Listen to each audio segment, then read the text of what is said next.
Hello बच्चों। तो पिछले क्लास में हम लोगों ने देखा था कि कैसे जो ठोस होते हैं उनकी द्रव में विलेयता कैसे बढ़ती है। तो हम लोगों ने देखा था कि ताप बढ़ाने पर सामान्यतः जो ठोस होते हैं उनकी विलेयता बढ़ रही थी, और एक कॉन्सेप्ट यहाँ पर भी रहेगा, वहाँ पर भी था कि लाइक डिजॉल्व लाइक। तो आज हम लोग पढ़ेंगे गैसों की द्रव में विलेयता। पहले क्या हम लोग पढ़ते कि द्रव था, उसमें कोई हम लोग किसी ठोस को, सॉलिड को डिजॉल्व कर रहे थे और देख रहे थे कि ताप बढ़ाने पर उसकी विलेयता बढ़ रही है या फिर विलायक की प्रकृति कैसे, उस हिसाब से। तो आज हम लोग देखेंगे कि गैस की द्रव में विलेयता कैसे प्रभावित होती है। तो पहला है गैस की प्रकृति। तो जैसे वहाँ पर पढ़े थे कि लाइक डिजॉल्व लाइक, तो वैसे यहाँ पर भी होगा। अगर कोई गैस है वो ध्रुवीय है और जो विलायक है, अगर सपोज दैट जल है तो जल भी ध्रुवीय होता है, तो अगर उस गैस को द्रव यानी कि जल में अगर उसकी विलेयता देखी जाएगी तो क्या होगा, वो अत्यधिक विलेय होगा। यानी कि जैसे HCl और NH3 हैं, ध्रुवीय हैं तथा जल भी ध्रुवीय है, अतः इनकी जल में विलेयता अत्यधिक है। क्यों अधिक है? कॉन्सेप्ट वही है कि like dissolve like, like dissolve like. या फिर ऐसे भी हम कह सकते हैं कि अगर विलायक में आयनित होने वाली गैसों की विलेयता अधिक होती है, जैसे HCl तथा NH3, दोनों का बात वही है। तो इस तरह से हम लोग देख रहे हैं कि अगर विलायक ध्रुवीय है और जो गैस है वो भी ध्रुवीय है तो उसकी विलेयता अधिक होगी। फिर दूसरा है दाब का प्रभाव। ये गैस की प्रकृति हम लोग समझ गए कि गैस अगर कैसी है, आयनित होने वाली है या ध्रुवीय है, तो उसकी जल में विलेयता अधिक होगी। अब है दाब का प्रभाव। तो दाब बढ़ाने पर गैसों की विलेयता बढ़ती है। इसको हम लोग इस फिगर के द्वारा भी देख सकते हैं। ये विलयन है या मान लीजिए भी जल ही है, इसके ऊपर एक गैस है, अभी कुछ प्रेशर है।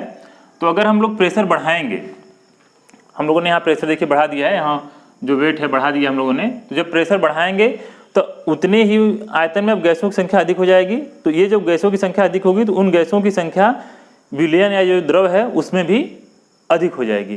तो इस तरह से जब कभी भी जो ये गैस है उसका प्रेशर ज़्यादा होगा तो विलयन में उसकी विलेयता अधिक होगी, यानी कि वो अधिक मात्रा में उस द्रव में घुल सकती है। बात समझ में आई? अब इस चीज़ का कितना प्रेशर होगा तो कितनी गैस घुलेगी, इस चीज़ का जो मात्रात्मक संबंध है उसको हेनरी ने दिया, जिसको कि हम लोग हेनरी नियम से पढ़ते हैं। तो हेनरी का नियम क्या है? तो हेनरी का नियम है कि स्थिर ताप पर किसी गैस की द्रव में विलेयता विलयन या ये जो द्रव है की सतह पर पड़ने वाले गैस के आंशिक दाब के समानुपाती होती है। यानी ये जो गैस है इसका जो पार्शियल प्रेशर है, आंशिक दाब कहने मतलब कई गैसें हो सकती है, तो एक पर्टिकुलर गैस का जितना दाब अधिक होगा उसके अनुसार उस गैस की विलेयता होगी।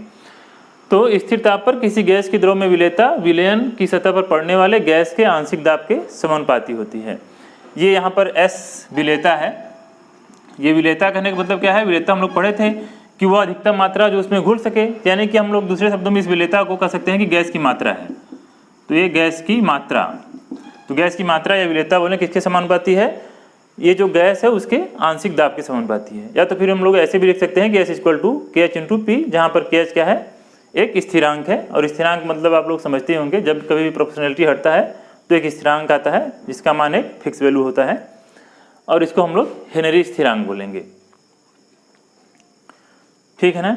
या फिर इसी चीज़ को, हेनरी नियम को एक तो ऐसे बोला जाता है या दूसरे शब्दों में ऐसे भी बोला जाता है, किसी गैस का वाष्प अवस्था में आंशिक दाब P उस विलयन में गैस के मोल अंश के समानुपाती होता है। मोल अंश का हम लोग कॉन्सेप्ट पढ़ चुके हैं। मतलब कहा जा रहा है कि ये प्रेशर जितना ज़्यादा होगा तो इस गैस का जो मोल प्रभाव या मोल अंश इसमें आएगा उसी के समानुपाती होगा। कुल मिला जुला बात वही है।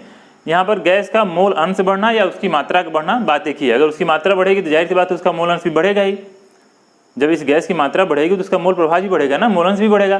तो उसी चीज़ को दूसरे शब्दों में कहा गया है कि किसी गैस का वाष्प अवस्था में आंशिक दाब P उस विलयन में गैस के मोल अंश X, हम लोग या जीटा जो भी बोलें, मोल अंश के समानुपाती होता है। तो यहाँ से हम लोग क्या लिख दिए हैं कि P∝X, और फिर इसको जब हम लोग लिखें तो P = KH/X। ये हेनरी लॉ का फार्मूला हो गया। अब हम लोग यहाँ से एक चीज़ और देख सकते हैं, ये नोट्स है, आप लोग लिख सकते हैं इसको। तो यहाँ से हम लोग ये देख सकते हैं कि अगर ये मान लीजिए कोई प्रेशर है, इस प्रेशर पर ये जो वैल्यू आ रही है तो इसमें हम लोग ये देखेंगे कि अगर KH की वैल्यू ज़्यादा होगी तो X की वैल्यू कम होगी। इसको ऐसे हम लोग समझ सकते हैं, इसको हम मिटा दे रहे हैं। जैसे ये लिखा है कि P = KH × X, है ना। तो ये कहा जा रहा है कि अगर KH की वैल्यू ज़्यादा है तो उसकी विलेयता कम होगी। ऐसा क्यों कहा जा रहा है? यहाँ नोट्स में भी लिखा गया है कि दिए गए दाब पर KH का मान जितना अधिक होगा द्रव में गैस की विलेयता उतनी कम होगी। क्यों? सपोज दैट अगर इन दोनों का मल्टीप्लिकेशन सपोज दैट अगर 10 आ रहा है, तो ये 10 आ रहा है, तो अगर ये 2 हो और ये 5 हो तो भी 10 आएगा, और अगर ये 2 हो और ये 5 हो तो भी 10 आएगा। ये बस हम ये बता रहे हैं कि कैसे KH का मान के अनुसार उसकी विलेयता बदल जाएगी। तो यहाँ पर देखिए KH का मान ज़्यादा है तो गैस का मोल अंश कम लेना पड़ रहा है, और यहाँ पर अगर जो KH का मान है, हेनरी स्थिरांक है, वो मान कम है तो मोल अंश ज़्यादा आ रहा है। तो इस तरह से हम ये कह सकते हैं कि KH का मान जितना अधिक होगा दिए गए ताप पर, हम लिख दे रहे हैं, दिए गए ताप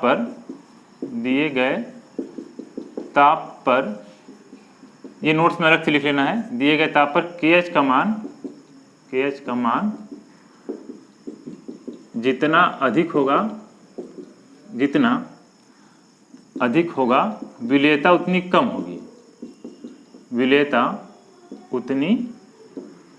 होगी। और एक पॉइंट और हम लोग लिख सकते हैं कि समान ताप पर विभिन्न गैसों के लिए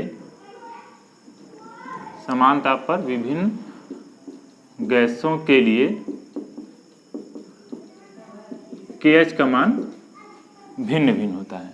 KH का मान भिन्न होता है। तो इस तरह से हम लोग ये देख रहे हैं कि जो भी गैस होगी, गैस की जो विलेयता होगी उसके प्रेशर के प्रोपोर्शनल होगी। जितना ज़्यादा उस गैस का दबाव रहेगा उतनी ज़्यादा वो गैस द्रव में घुल सकती है।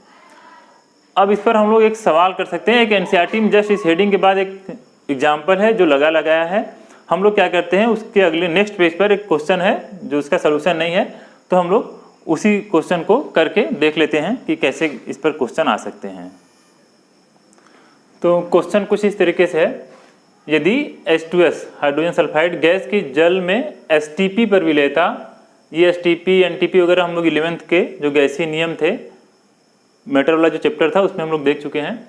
तो STP पर विलेयता 0.195, इस स्मॉल m का मतलब है मोलर हो, तो हालांकि हिंदी वाली बुक में कैपिटल M लिखा है लेकिन ये स्मॉल m है, 0.195 मोलर हो तो हेनरी स्थिरांक की गणना कीजिए। तो देखिए हम लोगों को दिया क्या है कि STP पर विलेयता यानी कि STP पर टेम्परेचर और प्रेशर एक फिक्स वैल्यू होती है वो दिया है, और इतना इसकी मोलैलिटी दी है। ये मोलैलिटी देने का मतलब कि H2S के इतने मोल हैं, कितने में, 1 kg जल में लिखा है ना कि अगर 0.195 मोल का मतलब है कि 0.195 मोल H2S के कितने में है, 1 kg जल में है, और 1 kg जल का आयतन 1 लीटर ही होता है।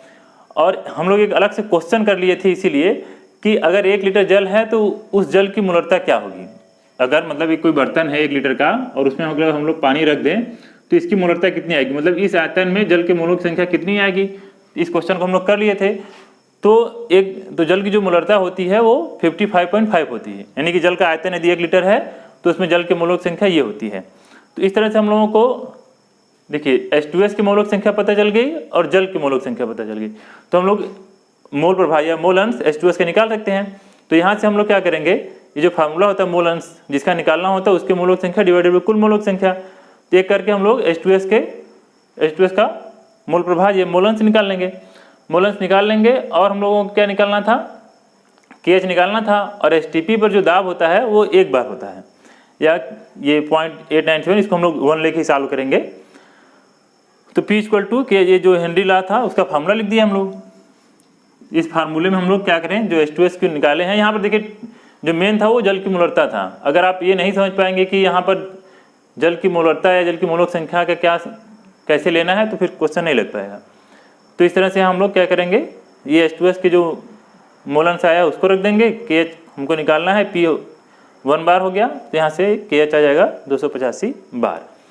तो इस तरह से ये हेनरी लॉ है, इंपॉर्टेंट है, बहुत बार आता है, क्वेश्चन भी इस पे अच्छे अच्छे हैं, कुछ लगे लगाए एग्जाम्पल हैं, कुछ इस तरह से क्वेश्चन है। तो हम लोगों ने क्या देखा कि जो गैसों की विलेयता है उसका दाब का प्रभाव क्या है, गैस की प्रकृति का प्रभाव क्या है। अब हम लोग पढ़ लेते हैं ताप का प्रभाव और हेनरी नियम के अनुप्रयोग। तो हम लोग तीसरा देखते हैं ताप का प्रभाव। तो ताप बढ़ाने पर किसी गैस की विलेयता द्रव में घटती है, यानी कि अगर कोई द्रव है उसमें पहले से ऑलरेडी कोई गैस घुली हुई है, अगर आप उसको गर्म करेंगे तो उसमें जो गैस घुली हुई है वो निकल जाती है। और इसका प्रयोगात्मक परीक्षण आप घर पे भी कर सकते हैं। जैसे कभी आपको जब गर्म पानी पीना होता है, तो जब गर्म पानी आप पीते हैं तो उसका टेस्ट अच्छा नहीं लगता है। ऐसा क्या हो जाता है? तो ऐसा इसीलिए होता है क्योंकि जब हम लोग गर्म करते हैं तो जो पानी होता है उसमें ऑक्सीजन डिजॉल्व होती है, कार्बन डाइऑक्साइड डिजॉल्व होती है। तो गर्म करने में क्या होता है, वो गैसें निकल जाती हैं, इसीलिए जो पानी का टेस्ट होता है एकदम से बदल जाता है और वो अच्छा नहीं लगता है। तो इससे आप समझ सकते हैं कि ताप बढ़ाने पर जो विलेयता होती है वो क्या करती है, घट जाती है, वो निकल जाती हैं। हेनरी नियम के अनुप्रयोग क्या है? तो यानी कि दाब बढ़ाने पर गैसों की विलेयता बढ़ती है। तो इसीलिए क्या है, जब आप cold drink, Pepsi, Coca Cola जो भी आप यूज किए होंगे तो उसमें क्या होता है कि CO2 भरी होती है ढेर सारी। तो CO2 अगर ढेर सारा उसमें रखना है तो प्रेशर बढ़ाना पड़ेगा, इसीलिए बहुत ही ज़्यादा प्रेशर पर उनके सील बंद किए जाते हैं। तो उसमें क्या होता है, CO2 की विलेयता बहुत अधिक होती है। और दूसरा है कि ये NCERT में बहुत अच्छे से दिया है, अगर दाब अधिक है तो गैस की विलेयता अधिक रहेगी। तो जब गोताखोर समुद्र में नीचे जाएगा तो दाब बहुत अधिक हो जाएगा, तो जो गैसें हैं उनकी विलेयता बहुत अच्छी हो जाएगी। लेकिन जब वो ऊपर आना शुरू करेगा तो विलेयता क्या होगी, कम होगी। अब विलेयता जब कम होगी तो गैस बहुत तेज़ी से बाहर निकलना चाहेगी, और जब गैस बहुत तेज़ी से बाहर निकलना चाहेगी तो क्या होता है, जो ब्लड कैपिलरीज होती हैं, केशिकाएँ होती हैं या रुधिर वाहिनियाँ होती हैं, उसमें क्या होते हैं, बुलबुले बनने लगते हैं। और जब बुलबुले बनेंगे तो जो ब्लड की सप्लाई होगी वो अवरुद्ध हो जाएगी।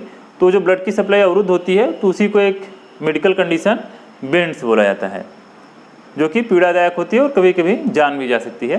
तो इस तरह से हेनरी नियम के ये 2 अनुप्रयोग हैं। तो इस तरह से हम लोगों का हेनरी नियम आज समाप्त हो गया। अब नेक्स्ट टाइम पर हम लोग राउल्ट्स लॉ वगैरह देखेंगे। तो इस तरह से ख़त्म हो गया। आप लोग चैनल को सब्सक्राइब कर दीजिएगा नेक्स्ट वीडियो पाने के लिए। Thank you.